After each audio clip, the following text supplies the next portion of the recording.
beberapa waktu lalu pada saat debat berlangsung, itu sepertinya emosi dia menutup kecerdasan dia karena keburu marah gitu loh. Dan itu jelas-jelas menyerang personal, titik loh soalnya. Saya tahu Pak Prabowo punya tanah 240 hektar, 10 hektar, 120 hektar di Aceh Tengah, titik. Sementara Anies menyebutkan Prabowo punya tanah 340.000 hektar pada saat yang sama, nah gitu kan, 50% lebih prajurit tidak punya rumah.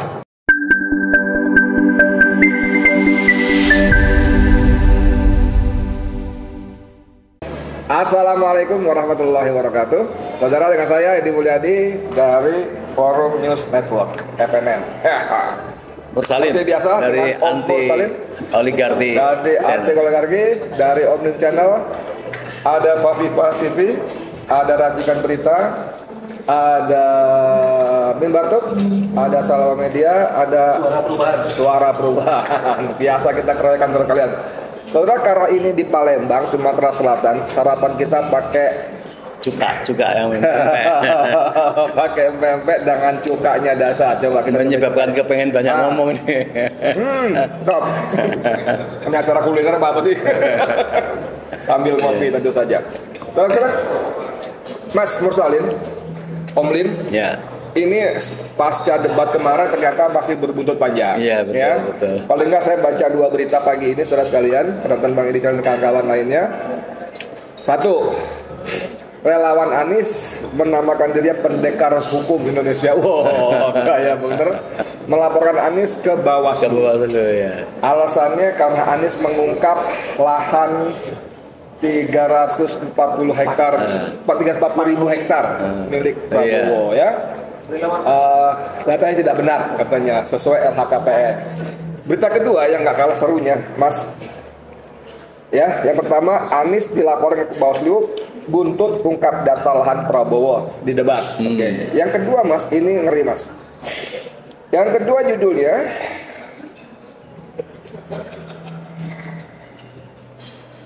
ini ngeri. Prabowo mengumpat usai Anies singgung lahan 340.000 hektar. Nah, saya bacain yang kedua aja sedikit beberapa paragraf Yang pertama sih biasalah. Yang pertama, yang kedua dari kompas.com. Calon Presiden nomor urut 2 Prabowo Subianto kembali mengungkit pernyataan Capres nomor urut 1 Anies Baswedan terkait kepemilikan lahannya dalam debat ketiga Pilpres 2024. Bahkan Prabowo, dikata kompas.com, melontarkan kata-kata kasar bernada umpatan. Wah, ngeri nggak? Ngeri nggak? Anda bisa bayangkan baru calon presiden udah begini, gimana kalau jadi presiden? Ya Allah, saya cuma bisa bilang na'udzubillah min dzalik. Allahu Akbar. Kata mama, amit-amit ya bang mak, amit bayi. Saudara-saudara, ada pula yang nyinggung saya. Punya tanah berapa? Dia pintar atau goblok sih? Ngeri nggak? Ngeri nggak? Kata Prabowo dalam sambutan pada acara konsolidasi relawan seprovinsi Riau di gelanggang olahraga GOR Remaja Pekanbaru Selasa. Saya tamu dikit lagi.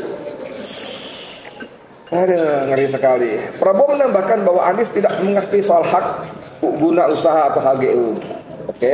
Itu tanah saudara, tanah rakyat, tanah bangsa. Daripada dikuasai asing, lebih baik Prabowo yang mengelola. Iki jari sopo gitu loh. Kan kalau daripada dikuasai asing, lebih baik rakyat yang mengelola dong. Ya dong, daripada Prabowo. Dan itu kan materi debatnya Jokowi pada 2019. Betul sekali. Dengan kalimat tekankan lagi, saya tahu Pak Prabowo punya tanah di sini sekian-sekian, di Aceh Tengah sekian-sekian. Dan itu terjadi bagi-bagi semacam ini bukan pada masa saya. Gitu kan? Jadi kalau memang Prabowo mengatakan daripada dikelola asing, lebih baik Prabowo yang itu cari sopo gitu. Kan lebih baik dikasih petani lokal situ. Kelompok tani kayak apa, kayak koperasi tani kayak apa kayak gitu loh. Mas, monggo. Sebenarnya begini, saya lebih tertarik kalau yang mengomentar itu langsung Bang Edi ini sebenarnya. Kalau saya ingin secara umum saja bahwa kita rakyat Indonesia saya berharap jangan terpancing dengan debat presiden yang baru lalu. Oh, jangan terpancing. Jangan terpancing. Karena tadi kan banyak sekali kan. Ini bisa menjadi polarisasi. Yang kita hadapi ini adalah orang-orang emosi sumbu pendek. Jadi ini karena ketidakseimbangan debat. Oh, tidak seimbang itu maksudnya bobotnya. Iya, bobotnya. Yang satu 90 atau 60 gitu. Tidak berhasil mengungkapkan kecerdasan dalam perdebatan itu, kemampuannya, dan menunjukkan marahnya, apalagi pengikut-pengikutnya. Kemudian pada ikut-ikut di tempat itu juga, katakan kita rekamanku sampai misalnya Anies bangsat dan lain sebagainya. Itu kan Anies apa? Anies bangsat Indonesia. Nah, jadi ini menjadikan apa itu? Pemicu emosi. Ya. Padahal sebenarnya kalau diatasi di dalam debat itu sendiri dengan cerdas, dengan guyon, pengikutnya juga mengikut seperti itu. Misalnya dibalas, wah itu datanya abal-abal dari mana tahu kan jangan dibalikkan kembali, tetapi ini dibawa di dalam suasana emosi. Nah, akibatnya di tataran bawah juga melakukan emosi yang sama. Akibat ketidakcerdasan itu. Sing ngasosung tolodo. Kemarin hari belum. Yang perlu kita ingatkan ini ada masa yang mengambang, yang kemudian bisa lari kepada pada Anies Rashid Baswedan, mestinya mempertimbangkan itu para pengikutnya dan Pak Prabowo. Nah, sedangkan data-data yang di itu kemudian sekarang orang dengan cerdasnya mengungkapkan video-video lama bahwa ternyata Jokowi yang mengungkap itu. Saya tahu Pak Prabowo punya 220.000 di sini, kemudian ditambah 120.000. Nah, jadi saya kira memang perlu dipikirkan ya debat ke depan. Mestinya si konten kreatornya itu jangan hanya menekankan tahan emosi Bapak, tahan emosi, tapi bagaimana bisa meningkatkan kecerdasan. Kan itu. Ini lupa. Gini Mas, Bowo tuh udah cerdas. Kalau nggak cerdas nggak mungkin jadi jenderal, apalagi bintang 3. Jenderal itu orang-orang luar biasa terpilih. Iya. Karena dari berapa? Sekarang saya nggak tahu jumlah tentara kita kan sekitar 400 ribuan. Itu kan jenderal beberapa lah, artinya memang orang-orang terpilih ya. Pasti cerdas pertama. Yang kedua, saya nggak kenal dia. Tapi kalau membaca biografinya, itu kan dia sekolah di Amerika begini. Dan menguasai 6 bahasa atau 8 bahasa. Iya. Memang kalau obrolan saya dengan Nursi beberapa waktu lalu pada saat debat berlangsung, itu sepertinya emosi dia menutup kecerdasan dia karena keburu marah gitu loh. Tapi saya itu masih ada nggak mau ngomong nggak? Saya masih. Iya, sedikit. Ini tadi kan kita nambah bagaimana hebat buku tentang paradoks Indonesia itu. Saya baca. Itu bukan saja menunjukkan kecerdasan dan ketelitian data, tetapi itu menunjukkan komitmen kan itu. Tetapi itu bisa hilang semua dalam perdebatan itu. Ini akibat kesalahan dari konten kreatornya menurut saya. Coba kalau disadar Bapak punya data ini, dia tahu, dia sudah mempunyai mengantongi kecerdasan yang bakal keluar. Ini kecerdasan tapi yang keluar malah emosi kan. Mungkin ini akibat dari saya kira mungkin jadi kembali ke soal berita tadi yang pertama, Prabowo dilaporkan ke Bawaslu oleh orang-orang yang menamakan dirinya pendekar hukum pemilu bersih. Pendekar hukum pemilu bersih. Orang-orang seperti ini kok mengaku jadi pendekar hukum gitu loh. Ya. Lalu yang dikatakan itu katanya itu fitnah karena berdasarkan LHKPN, laporan harta kekayaan Prabowo, itu cuma nggak segitu, gitu loh. Jadi pembandingnya itu LHKPN. Padahal kita tahu persis laporan harta kekayaan penyelenggara negara itu tidak seperti yang sesungguhnya. Kalau orang punya duit 10, yang dilaporkan ke LHKPN paling banyak 2 atau 3. Itu pasti disembunyikan. Itu yang pertama. Yang kedua yang tadi Mas, tadi saya membaca judulnya Prabowo mengumpat. Saya sudah setuju nggak setuju nih dengan Mas Musra tadi mengatakan bahwa akibat tidak seimbang bobotnya. Kalau seimbang terus seimbang. Kecuali yang debat Imin, Mahfud, Gibran itu asli saya setuju seimbang. Saya setuju seimbang. Tapi kalau Bowo, Anies, Ganjar, bahkan banyak orang bilang Ganjar kemarin leading nomor 1, nomor 2-nya Anies, baru Prabowo. Itu boleh pendapat nggak apa-apa, tapi artinya Ganjar pun mempesona bagus gitu ya. Karena mereka relatif seimbang. Cuma tadi masalahnya, masalahnya gini, ini ibarat debat kan tinju. Kita berdua tinju nih. Sampai mukul saya berkali-kali, saya kesel dong. Begitu memukul, teng habis gitu. Lalu di luar ring, saya bilang teman-teman, keroyak tuh Musalim tuh. Kan nggak fair gitu loh. Debat selesaikan di ring debat, gitu loh. Jangan berdalih waktunya nggak cukup lah apa segala macam gitu loh. Ini menunjukkan sekali lagi kedewasaan dan kecerdasan emosional. Boleh nggak? Ya, memang itu. Tapi maksud saya begini, kecerdasan itu memang pintu keluar output itu juga harus diatur. Banyak orang ahli silat, pendekar gitu, dia luar biasa lah. Ya. Tetapi pada saat mau berantem ternyata lupa jurusnya gitu lah. Karena. Tapi saya mau menyorot masalah tadi, omongan yang spontanitas. Tanah nganggur tadi, ya itu sangat penting sekali ini. Ini akan menunjukkan daripada dikelola asing oleh Prabowo. Ini kan tidak ada rasa keberpihakan kepada masyarakat yang sedang tidak punya tanah, yang tidak punya garapan. Ini kalau dia akan jadi presiden, kebijakannya akan seperti itu. Iya, saya menarik itu. Kita sekarang meneliti tentang misalnya mengapa tanah Rempang itu sampai ada HGB-nya gitu katanya sampai 180 tahun. Iya. Umur kita ini 180 tahun itu sama sepertiga, itu generasi yang meneruskan nanti adalah generasi yang setelah itu. Kan ini tidak bertanggung jawab.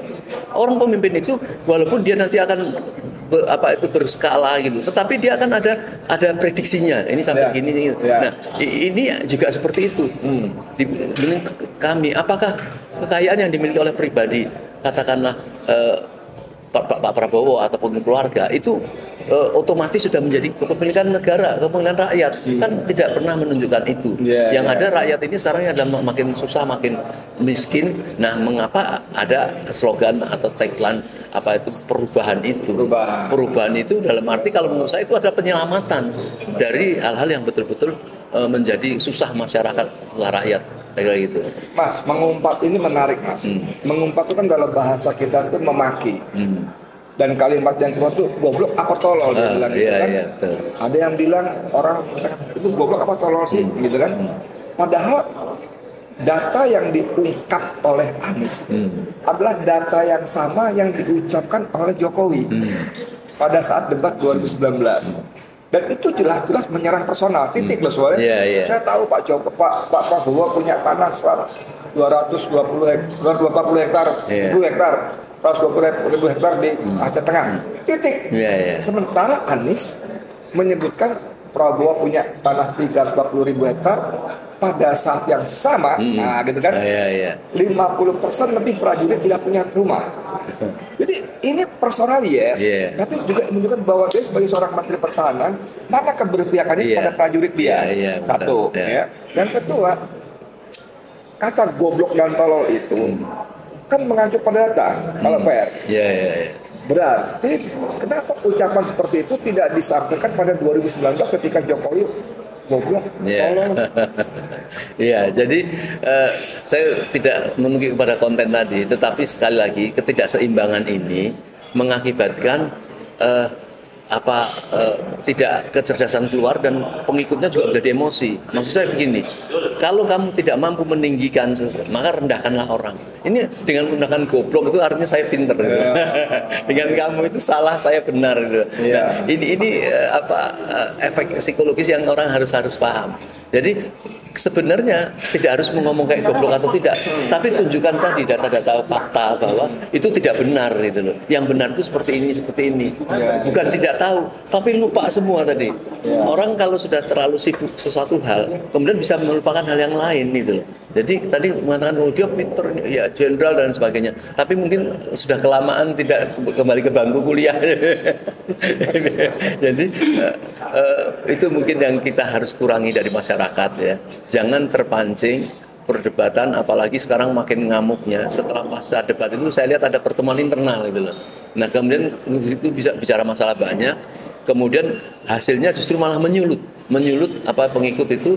Nah, yang ini bisa berujung kepada terjadi ya saya tidak mengatakan pertempuran lah, bisa terjadi ecek mengecek di tengah masyarakat, dan itu tidak bagus. Jadi tidak bagus. Jadi saya kira mesti difikirkan kalau memang debat yang sisa itu nanti memang berat bagi salah satu calon, ya itu pertanyaannya yang agak rendah aja lah. Jadi memang akhirnya seperti kekhawatiran Om Bim, saudara sekalian yang hormati, yang saya banggakan bahwa kelakuan pimpinan di atas itu akan difotokopi dan diduplikasi, kan? Paling sedikit pada hari H itu ada yang teriak tadi perempuan tadi kan, betul. Entah bacot, entah bangsat gitu kan, ada kan ucapan gitu kan, dan itu kan memang duplikasi. Makanya Singarso Sungtulodo tadi di depan memberikan contoh dalam bahasa yang lebih kita kenal, guru kencing berdiri, murid kencingin guru kan akhirnya, cuma kencing berlari kan gitu kan. Itu yang pertama, Mas. Yang kedua, saya ingin setelah debat kemarin, nggak ada hujan, nggak ada angin, tiba-tiba Joko Widodo memberi komentar. Tidak menyentuh substansi, tapi menyerang personal. Satu. Kedua, dia minta aturan debat diatur tidak boleh seperti itu. Nah ini kan lucu, Mas. Seandainya yang babak belur Pak Prabowo, mungkin dia diam aja. Ya kan? Seandainya. Kedua, kalau dia ngomong personal, lah yang lo lakukan 2 sebelum itu sangat personal kepada Prabowo Subianto. Betul sekali. Jadi itu menunjukkan bagaimana Jokowi semakin secara vulgar, saudara sekalian, secara vulgar, terang-terangan dan brutal menunjukkan keberpihakannya pada 02. Ini, kalau kemarin seperti ketemu Menko Polhukam, ini menjadi satu pintu masuk lagi yang lebih jelas jalan untuk memakzulkan Jokowi. Makanya kemarin teman-teman ada Faisal Asegaf, ada Marwan Batubara, Rizal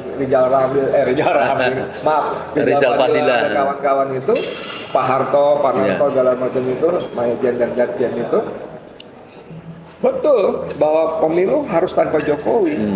Selama Jokowi masih bertengger sebagai presiden, mustahil pemilu akan jurdil yang berkualitas. Menurut saya dia. Jadi kita ini kan selama ini sudah bicara masalah curang-curang, membersihkan kecurangan di dalam pilpres.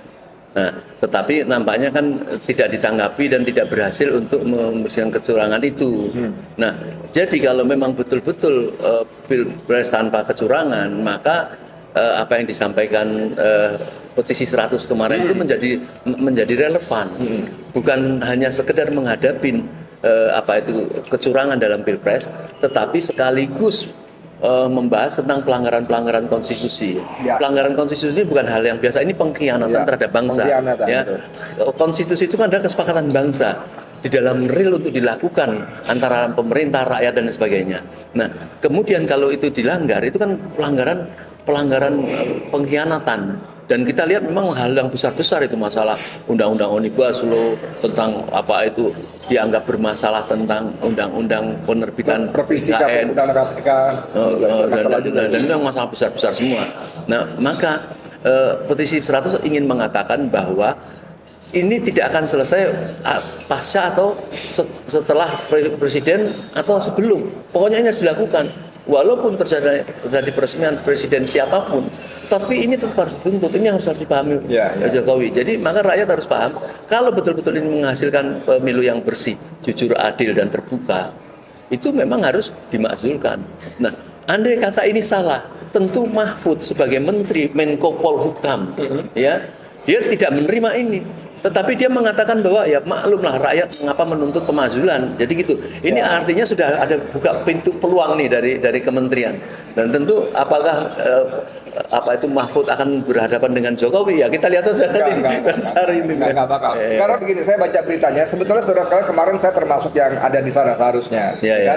Saya pernah tangan petisi 100 juga, dan saya oleh teman-teman Bang Marwan, Bang Rizal Fadilah juga mengingatkan, bahkan si Faisal Asegaf juga mengingatkan saya, jangan lupa besok jam 10 di kantor Mahfud. Cuma kan saya ada di Lampung terus Palembang sekarang ini. Cuma saya baca beritanya sudah sekalian, memang seperti kata Om Bim tadi bahwa Mahfud mau menerima petisi 100 itu sebuah langkah terobosan, ya kan? Kapasitasnya sebagai menteri koordinator yang jelas-jelas pembantu presiden. Tapi kita juga tahu Mahfud politisi. Iya. Bahwa dia menjadikan acara kemarin sebagai panggung. Iya dong, nggak bisa nggak, sorry banget. Karena dia kan cawapres. Iya. Tapi kalau berharap bahwa itu akan jadi mainan pertempuran Mahfud dengan Jokowi, saya jauh bacanya. Karena apa?